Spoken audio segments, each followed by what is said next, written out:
நீங்கள் பார்த்து கொண்டிருப்பது உங்கள் ஜாஷுவா டிவி. சகல ஜனங்களுக்கும் நற்செய்தி.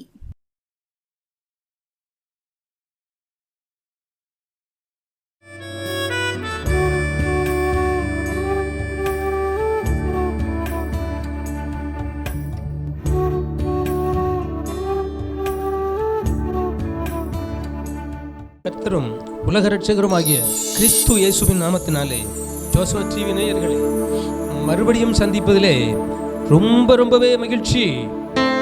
நாம் இன்றைக்கு சற்று நேரம் தியானத்திற்கென்று எடுத்துக்கொண்ட வேத பகுதி சங்கீத புஸ்தகத்தில் 42ஆம் அதிகாரத்தில்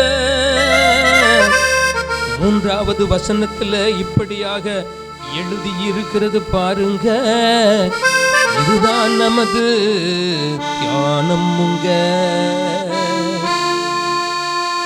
உன் தேவன் எங்கே என்று அவர்கள் நாள்தோறும் என்னிடத்தில் சொல்லுகிறபடியால் இரவும் பகலும் என் கண்ணீரே எனக்கு உணவாயிற்று. அப்படியே நம்ம தலையை தாழ்த்தி செபிக்கலாமா? இந்த சங்கீத புஸ்தகத்தில் இரவிலும் கண்ணீர், பகலிலும் கண்ணீர், இரவிலும் உணவு கண்ணீர், பகலிலும் உணவு கண்ணீர். இந்த பக்தனுக்கு இந்த அங்கலாய்ப்பை, இந்த ஆறுதலற்ற நிலையை கர்த்தருடைய ஆவியானவர் நமக்கு எழுதி கொடுத்திருக்கிறார். அந்த சங்கீதக்காரன் மூலமாக கர்த்தர் எடைப்பட்டு எழுதி கொடுத்திருக்கிறார். இதை நம்ம தியானிக்க போகிறோம். இரவும் பகலும் என் கண்ணீரே எனக்கு உணவாயிற்று. வேதத்தில் உள்ள மகத்துவத்தை பார்க்க என் கண்களை திறந்தருளும். போதக சமர்த்தனாய் பிரசங்கிக்கவே புது எண்ணெயால் என்னை அபிஷேகியும். பாவிகள் மனம் திரும்ப பரலோகம் மகிழ்ந்திட பயன்படுத்தும் நீர் என்னையும், பயன்படுத்தும் ஐயா நீர் என்னையும். துக்கம் எல்லாம் மாறிட சந்தோஷம் உண்டாக பயன்படுத்தும் ஐயா நீர் என்னையும், பயன்படுத்தும் ஐயா நீர் என்னையும். பரிசுத்தமும் அன்பும் நிறைந்த நல்ல ஆண்டவரே, உன்னை வல்லமை உள்ள வார்த்தைகளை கொஞ்ச நேரம் தியானிக்கும்படியாக மறுபடியுமாக வந்திருக்கிறோம் அப்பா. 42ஆம் சங்கீதத்தில் 3வது வசனத்தில் உள்ள இரவிலும் பகலிலும் என் கண்ணீரே எனக்கு உணவாயிற்று என்ற அந்த வார்த்தையை தியானிக்க போகிறோம். நீர் கொடுத்த வார்த்தை, நீர் கொடுத்த புது ராகம், இவைகளை நாங்க பாடி ஜனங்களுக்கு அனுப்ப ஜோசுவா டிவியும் நாங்களும் எங்களோடு இருக்கிற இசைக்கலைஞர் சாலமனுமாக வந்திருக்கிறோம். எங்களோடு இருந்து நீர் கிரியை செய்யும். இந்த வேத வசனம் உமது நாமத்திற்கு மகிமையா இருக்கட்டும். இது அநேகரை உன் பக்கம் இழுக்கட்டும், கண்ணீரை துடைக்கட்டும், கலக்கத்தை மாற்றட்டும், அழுகையை தீர்க்கட்டும், ஆனந்தத்தையும் ஆறுதலையும் கர்த்தருடைய நாமம் கொடுக்கட்டும். இது உமது நாமத்திற்கு மகிமையா இருக்கட்டும். இயேசுவின் நாமத்தில் ஜெபிக்கிறேன் பிதாவே, ஆமென், ஆமென். பிரியமானவர்களே, இந்த சங்கீத புஸ்தகத்தில் 42ல் நாம் இப்படியாக வாசிக்கிறோம். உன் தேவன் எங்கே என்று அவர்கள் நாள்தோறும் என்னிடத்தில் சொல்லுகிறபடியால் இரவும் பகலும் என் கண்ணீரே எனக்கு உணவாயிற்று. இந்த சங்கீத புஸ்தகம், இந்த வேத வசனத்தில் உள்ள அத்தனை வசனங்களும் 11 வசனம் இருக்கு, எல்லாம் முத்து முத்து முத்து, கண்ணீரை துடைக்கக்கூடிய சொத்து சொத்து சொத்து, உங்க துக்கத்தை மாற்றக்கூடிய பொக்கிஷம் இது. ஏனென்றால் உலகத்தில் உள்ள எல்லா ஜாதிகளுக்குள்ளும் இருக்கிற துக்கத்தை, அழுகைய, கண்ணீரை அகற்றும்படியாக ஒரு மனுஷனை கண்ணீரின் பாதையில் நடத்தினார் தேவனாகிய கர்த்தர். அன்று ஒரு நாளிலே மானானது நீரோடைகளை வாஞ்சித்து கதறுவது போல் தேவனே என் ஆத்துமா உம்மையே வாஞ்சித்து கதறுகின்றது. என் ஆத்துமா தேவன் மேல், ஜீவனுள்ள தேவன் மேலேயே தாகமா இருக்கிறது. நான் எப்பொழுது தேவனுடைய சந்நிதியில் வந்து நிற்பேன் அப்படின்னு சொல்லிடுதான்.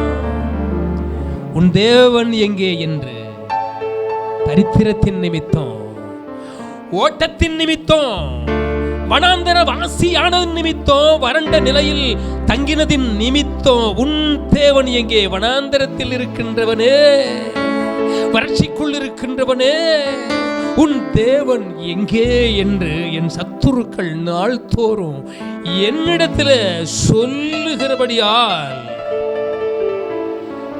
இரவும் பகலும் என் கண்ணீரே எனக்கு உணவாயிற்று.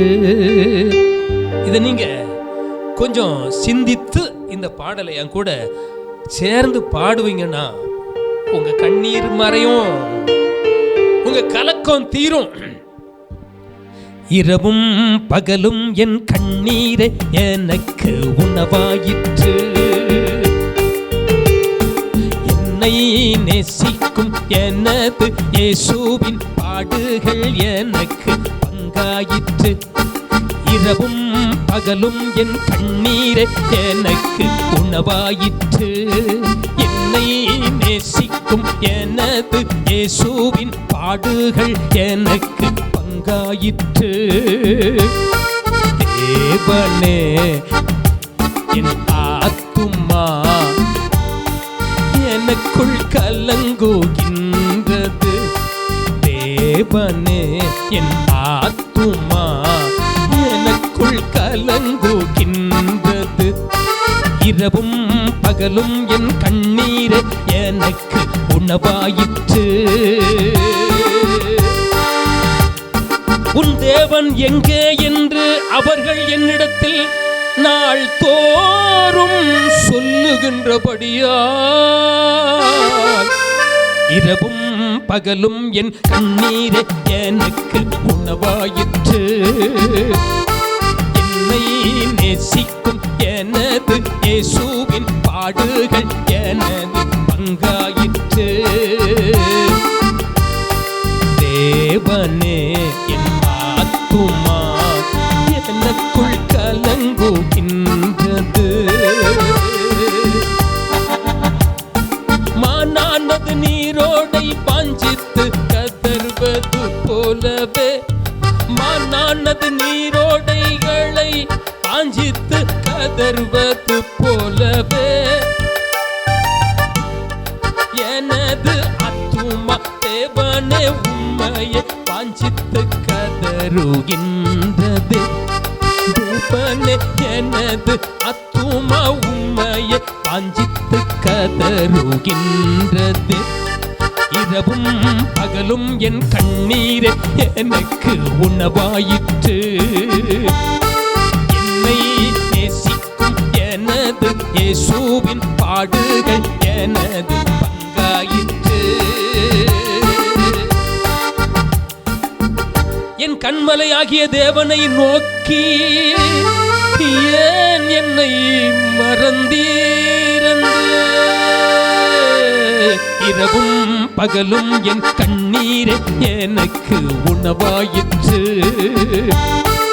என்னை நேசிக்கும் எனது இயேசுவின் பாடுகள் எனது பங்காயிற்று.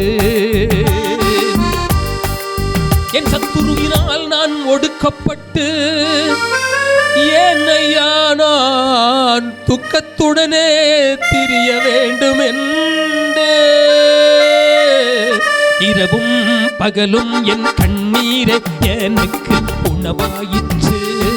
என்னை நேசிக்கும் எனது இயேசுவின் பாடுகள் எனது பங்காயிற்று.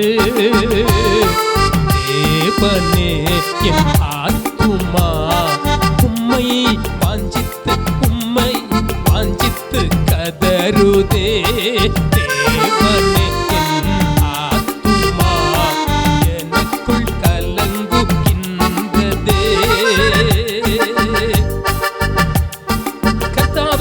பகற்காலத்திலே உமது கிருபையை விளங்க பண்ணுகின்றீர். ராக்காலத்தில் உம்மை பாடுகின்ற பாட்டு என் வாயில் இருக்கிறது. இரவும் பகலும் என் கண்ணீர் எனக்கு உணவாயிற்று. என்னை நேசிக்கும் எனது இயேசுவின் பாடுகள் எனது பங்காயிற்று. பிரியமானவர்களே, இந்த தாவீது சொல்லுகிறான் 6வது வசனத்துல, என் தேவனே, என் ஆத்துமா எனக்குள்ள கலங்குகிறது. அதனால பாருங்க, யோர்தான் தேசத்திலும் எர்மோன் மலைகளிலும் சிறு மலையிலும் இருந்து உம்மை நினைக்கிறேன். யோர்தான் தேசத்துல கர்த்தரை நான் நினைக்கிறேன். எர்மோன் மலைகள்ல இருந்து பாருங்க, எர்மோன் மலை மாத்திரமல்ல, ஒன்று இல்ல, ஒரு மலை இல்ல, யோர்தான் தேசம் முழுவதிலும் சுற்றி திரிந்து சுவிசேஷத்தை அறிவிப்பது போல கர்த்தராகி ஆண்டவரை நினைக்கிறான். யோர்தான் தேசத்துல எர்மோன் மலைகள்ல இன்னும் சிறு மலை, யோர்தான் தேசத்திலிருந்து நினைக்கிறேன் கர்த்தாவே உம்மை.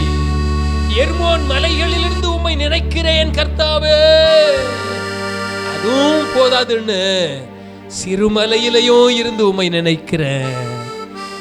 என்னுடைய கால்களின் அலைச்சல்களை கண்டிருக்கிறவரே, என் கண்ணீரை உம்முடைய பாத்திரத்துல வைத்திருக்கிறீரே என்று சொல்லித்தான். இரவும் பகலும் என் கண்ணீரை எனக்கு உணவாயிற்று. என்னை நேசிக்கும் எனது இயேசுவின் பாடுகள் எனது பங்காயிற்று. தேவனே, என் ஆத்துமா எனக்குள் கலங்குகின்றது. தேவனே, ஆத்துமா எனக்குள் கலங்குகின்றது. இரவும் பகலும் என் கண்ணீர் எனக்கு உணவாயிற்று. பிரியமானவர்களே, கண்ணீரை பற்றி பார்த்தா ஆகார் கண்ணீர் வடித்தா, அன்னாள் கண்ணீர் வடித்தா. ஆகார் கண்ணீர் வடித்தது, வனாந்திரத்தில் என்னை காக்க ஒருவரும் இல்லையே, அனாதையானேனே என்று கண்ணீர் வடித்தார். அந்த ஆகாருடைய கண்ணீரை கண்ட தேவனாகிய கர்த்தர், ஆகாரே, நீ எங்கே இருந்து வருகின்றாய், எங்கே போக போகின்றாய், உனக்கு என்ன சம்பவித்தது என்று சொல்லி கண்ணீரை கண்ட தேவனாகிய கர்த்தர் கரிசனையாக பதில் கொடுத்தீரல்லவா. அந்த ஆகாருடைய கண்ணீரை துடைத்த தேவனாகிய கர்த்தர் இன்றைக்கு ஜோசுவா டிவி நேயர்களே, நீங்க எங்க இருந்து கர்த்தரை நினைக்கீங்க? எந்த துயரத்திலிருந்து கர்த்தரை நினைக்கிறீங்க? கர்த்தருக்குள்ளிருந்து நினைக்கிறீர்களா, இல்ல கர்த்தரை விட்டு விலக வேண்டும் என்று நினைக்கின்றீர்களா? உங்கள் நினைவுகளை அறிகின்ற தேவனாகிய கர்த்தர் அன்றைக்கு தாவீதுடைய கண்ணீரை கண்ட தேவனாகிய கர்த்தர், ஆகாருடைய கண்ணீரை கண்ட தேவனாகிய கர்த்தர், நீரூற்றை காண்பித்த தேவனாகிய கர்த்தர், பிள்ளையை பிழைக்க வைத்த தேவனாகிய கர்த்தர், இன்றைக்கு ஒருவேளை நீங்களும் இப்படி சொல்லலாம். அந்த தேவனாகிய கர்த்தரை பார்த்து, இரவும் பகலும் என் கண்ணீரே எனக்கு உணவாயிற்று. என்னை நேசிக்கும் எனது இயேசுவின் பாடுகள் எனது பங்காயிற்று. பாருங்க, பாடுகிறவர்கள் தான், கிறிஸ்து கூட பாடுகிறவர்கள் தான் அந்த பரலோக ராஜ்யத்துல பங்கு உள்ளவர்களாக மாற முடியும். அதற்காகத்தான் உங்களுக்கு பாடுகளை கொடுத்திருக்கிறாரு. கொஞ்ச காலம் பாடுகள் அனுபவிக்கிற நீங்க வரக்கூடிய அந்த மகிமைய, அந்த மேன்மைய பார்க்க போகிறீங்க.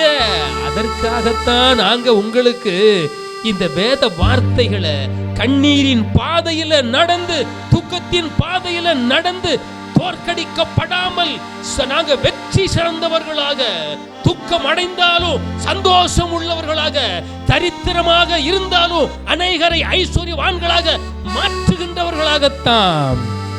தேவனே என் ஆத்துமா எனக்குள் கலங்குகின்றது.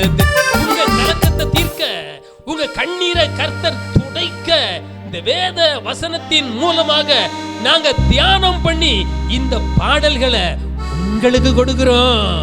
சந்தோஷமா வாங்கிக்கங்க. உங்க வாழ்க்கையில இது ஒரு விசேஷத்தை கொண்டு வரும். பாருங்க, தாவீது சொல்றான், உன் தேவன் எங்கே என்று அவர்கள் நாள்தோறும் என்னிடத்துல சொல்லுகிறபடியால். பாருங்க, உன் தேவன் எங்கே என்று. உன் தேவன் உன் கூட இருந்தா உனக்கு ஏயா இப்படி குறைவு வருது, ஏயா உனக்கு வறட்சி வருது அப்படின்னு சொல்லி ஒதுக்குகிறார்களோ, உதாசீன படுத்துகிறார்களோ, உன்னை விட்டு பிரிந்து போகின்றார்களோ, என் சிநேகத்துக்கு பதிலாக பகையை உண்டாக்குகின்றார்களோ. பாருங்க, நாம ஜெபம் பண்ணுவோம். கர்த்தராகிய தேவன் உங்க குறைகளை எல்லாம் தீர்ப்பார், உங்க கண்ணீரை எல்லாம் துடைப்பார். இன்னொரு வசனத்தை கூட நாம் வாசிக்க ஆசைப்படுகிற, இரவையும் பகலையும் நாம பார்த்து கர்த்தராகிய ஆண்டவர் கொடுத்த ராகத்துல பாடலோடு இந்த சத்தியத்தை நாங்க தியானித்து அறிவித்து கொண்டிருக்கின்றோம். நீங்க கேட்கிறீங்க. ஆதியாகம புஸ்தகத்துல 1ஆம் அதிகாரத்துல பாருங்க,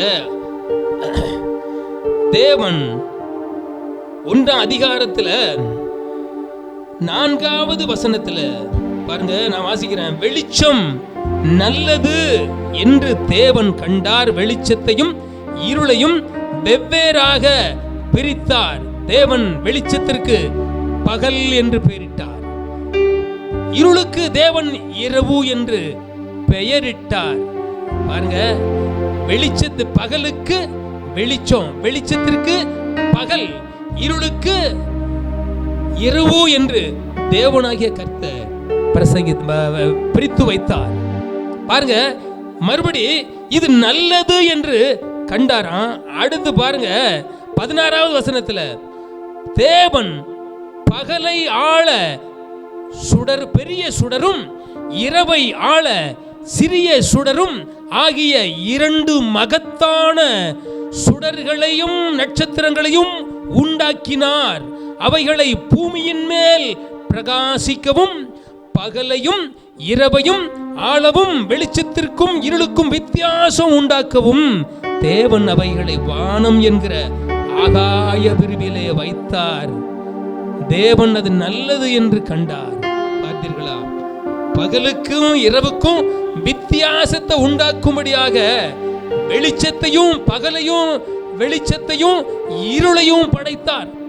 இந்த இருளுக்கும் பகலுக்கும், இருளுக்கும் இது இரவுக்கும், இருளுக்கும் வெளிச்சத்திற்கும் வித்தியாசத்தை உண்டாக்கும்படியாக 2 சுடர்களை தேவனாகிய கர்த்தர் உண்டாக்கினார். ஒன்று பெரிய சுடர் சூரியன், இன்னொன்று சந்திரன். கூட அநேக சுடர்களையும் படைத்து ஆகாய விரிவிலே வைத்தார் என்று பார்க்கிறோம். இரவை ஆள பகலை ஆள சிறிய சுடர் பெரிய சுடர் ஆகாய விரிவிலே தேவனாகிய கர்த்தர் வைத்தார். அந்த பகலையும் இரவையும் ஆளுகிற தேவனாகிய கர்த்தர், பகலையும் இரவையும் உண்டாக்கின தேவனாகிய கர்த்தர், அவைகளுக்கு பெயர் கொடுத்த கர்த்தர், அவைகளை ஆட்சி செய்யும்படியாக சுடர்களை உண்டாக்கின சிருஷ்டி கர்த்தாவை இன்னொரு பாடலை பாடி நான் உயர்த்தும்படியாக விரும்புகிறேன். ஹல்லேலூயா, நம் தேவன் தங்கும் ஸ்தலத்தில் வந்து அவரை துதியுங்கள், ஆராதனை செய்யுங்கள். அவர் வல்லமை விளங்கும் ஆகாய விரிவை பார்த்து ஆண்டவர் இயேசுவை துதியுங்கள். ஹல்லேலூயா, நம் தேவன் தங்கும் ஸ்தலத்தில் வந்து அவரை துதியுங்கள், ஆராதனை செய்யுங்கள். வல்லமை விளங்கும் ஆகாய பிரிவை பார்த்து ஆண்டவர் இயேசுவை துதியுங்கள். சிருஷ்டிகர்த்தாவை நாம் பாடி துதிப்போம், தொழுது கொள்வோம். இரவை உண்டாக்கினவர் துதிக்கப்படுவாராக. பகலை உண்டாக்கின தேவனாகிய கர்த்தர் துதிக்கப்படுவாராக. சிருஷ்டி கர்த்தா உங்களை என்னையும் படைத்த தேவனாகிய கர்த்தரை நாம துதிப்போம். இந்த சந்திரன் நமக்கு, இந்த சூரியன் நமக்கு ஒளியை கொடுக்கிறது. சந்திரன் நமக்கு இரவை விளங்க பண்ணுகின்றது. பிரியமானவர்களே, இவைகளெல்லாம் மனிதர்களுக்கு உபயோகமானவைகளை தேவனாகிய கர்த்தர் இரவிலும் உண்டாக்கினார், பகலிலும் உண்டாக்கினார். பகலுக்காகவும் இரவுக்காகவும் மனிதனுக்காகவே இவைகளை உண்டாக்கினார். இன்னொரு வசனத்தை கூட நான் வாசிக்க ஆசைப்படுகிறேன். வாசித்து நம்ம இந்த பிரசங்கத்தை முடிக்கலாம். ரோமர்கள் எழுதின நிருபத்தில் 13வது அதிகாரத்தில் 12வது வசனத்தை நான் வாசிக்கிறேன். இரவு சென்று போயிற்று, பகல் சமீபமாயிற்று. ஆகையால் அந்தகாரத்தின் கிரியைகளை நாம் தள்ளிவிட்டு ஒளியின் ஆயுதங்களை தரித்து கொள்ள கடவோம். பாருங்க, இரவு சென்று போயிற்று, பகல் சமீபமாயிற்று. அதனால இருளின் கிரியைகளாகிய இருளின் கிரியைகளை நாம் தள்ளிடுவோம். இரவு சென்று போயிடுச்சு, பகல் சமீபமாயிருச்சு. நீங்க பகலுக்குரியவர்களாக வாழ வேண்டும் என்று கர்த்தராகிய ஆண்டவர் விரும்புகிறார். பாருங்க, இரவு சென்று போயிற்று, பகல் சமீபமாயிற்று. இரவு மனிதர்களுக்கு சில தீமைகளை கொண்டு வரக்கூடிய சம்பவங்கள்லாம் நடந்து கொண்டு இருக்கிறது. சில பரிசுத்தவான்கள் சொல்லுகின்றாங்க, நீங்க 12 மணிக்கு மேல 3 மணிக்குள்ள ஜெபம் பண்ணுவீர்களானால் உங்க விசுவாச வாழ்க்கை ஓகோன்னு உயரும். உங்களுக்கு விரோதமாக செயல்படுகிற தீய ஆவிகள் இந்த 3 மணி நேரத்தில் செயல்பட்டு கொண்டு இருக்கின்றது. இந்த 3 மணி நேரத்தில் நீங்க ஜெபம் பண்ணுவீர்களானால் நீங்க ஜெயிப்பீங்க அப்படின்னு சொல்லி பரிசுத்தவான்கள் சொல்லுகின்றாங்க. நீங்க அப்படியே செய்வீங்களா? இருளின் கிரியைகளை நாம ஒழிக்கணும். பரிசுத்தவான்களுக்கும் விசுவாச மார்க்கத்தார்களுக்கும் இயேசுவை நம்புகின்றவர்களுக்கும் விரோதமாக செயல்படுகின்ற தீய ஆவிகள் இந்த ராக்காலத்துல செயல்படுகிறது. அந்த ராக்காலத்துல நாம தூங்குகிறவர்களாக அல்ல, விழித்தவர்களாக, நாம அசதி உள்ளவர்களாக அல்ல, ஆர்வம் உள்ளவர்களாக ஜெபம் பண்ணணும். அதற்காக இந்த வேதத்தில் உள்ள வார்த்தைகளை நாம வாசித்து தியானித்திருக்கிறோம். நம்ம சொல்லுவோமா, நாங்க இரவு சென்று போயிற்று என்று சொல்லி இருக்கிறீரே, பகல் சமீபமாயிற்று என்று சொல்லி இருக்கிறீரே. நாங்க இரவுக்கு உள்ளவர்கள் அல்ல. அதற்கு கீழே உள்ளதுல களியாட்டும் வெறியும் வேசித்தனமும் காமவிகாரமும் வாக்குவாதமும் பொறாமையும் உள்ளவர்களாய் நடவாமல் பகலிலே நடக்கிறவர்களாக நீங்க சீராய் நடக்க கடவோம் என்று அங்க எழுதப்பட்டு அந்த வார்த்தையை நமக்கு அனுப்பப்பட்டு இருக்கிறது. அதன்படி நாம நடப்போம். அதற்கு நாம கர்த்தரிடத்துல கேட்போமா, ஜெபம் பண்ணுவோமா, இன்னும் நான் மாறணும், உம்மை போல நீ சொன்ன மாதிரி மாறணும்னு சொல்லி நம்ம ஒரு பாடல் நான் பாடுகிற நீங்களும் சேர்ந்து கூட பாடிட்டு ஒப்பு கொடுப்பீர்களா? பகலின் பிள்ளைகளாக நாம மாறுவோம், இருளின் கிரியைகளை ஒழிப்போம். இன்னும் நான் மாற வேண்டும் என் இயேசுவே, இன்னும் நான் மாற வேண்டும் என் இயேசுவே, உம்மை போலவே உம்மை போலவே உம்மை போலவே உம்மை போலவே உம்மை போலவே உம்மை போலவே இன்னும் நான் மாற வேண்டும் என் இயேசுவே, உம்மை போலவே உம்மை போலவே உம்மை போலவே நான் பார்க்கின்ற பார்வையும் நான் பேசுகிற பேச்சியும், நான் பார்க்கின்ற பார்வையும் பேசுகிற பேச்சியும், நடக்கின்ற நடையும் ஜெபிக்கின்ற ஜெபமும், நடக்கின்ற நடையும் ஜெபிக்கின்ற இந்த ஜெபமும் உம்மை போலவே உம்மை போலவே உம்மை போலவே உம்மை போலவே உம்மை போலவே உம்மை போலவே. இப்படியே நாங்க ஆண்டவராய் இயேசு கிறிஸ்து கூட ஜெபம் பண்ணி இருளின் கிரியைகளை அழிக்கும்படி பகலுக்குரியவர்களாக மாறும்படி கர்த்தராகிய ஆண்டவர் உதவி செய்வீராக. இயேசுவின் நாமத்தில் ஜெபிக்கிறேன் எங்கள் ஜீவனுள்ள நல்ல பிதாவே. ஆமென், ஆமென்.